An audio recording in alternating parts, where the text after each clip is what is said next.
ଯଦି ଏତେ ଜ୍ଞାନ କହିଲୁ କଲିକତାରୁ କାହିଁକି ମମତା ଦିଦି ଓଡିଶାକୁ ଆଳୁ ଛାଡୁନି? ତୁ ଆगे ନିଜେ କହିଲୁ ତମ ଘରକୁ ଆଳୁ ମାଗି ଗଲେ ତୁ ମତେ ଦଉଛୁ ନା लो ସିଏ ଗୋଟେ ମମତା ଦିଦି ନିରୀହ ଲୋକଟେ ବିଧବା ଲୋକଟେ ସିଏ କାଇଁ ତତେ ଆଳୁ ଦେବେ କହିଲୁ ତାଙ୍କ ଆଳୁ ସିଏ ତାଙ୍କର ରଖିବେ।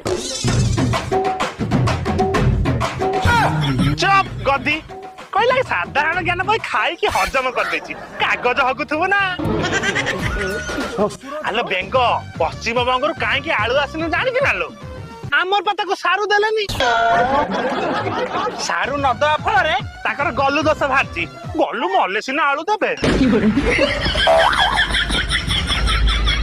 ବାହାନାନି ତୁ ମହା ଚାଲାକ ସେଇଥିପାଇଁ ତୁ ଆମ ତ୍ରିନଳା ଗ୍ରୁପର ପ୍ରେସିଡେଣ୍ଟ ନା।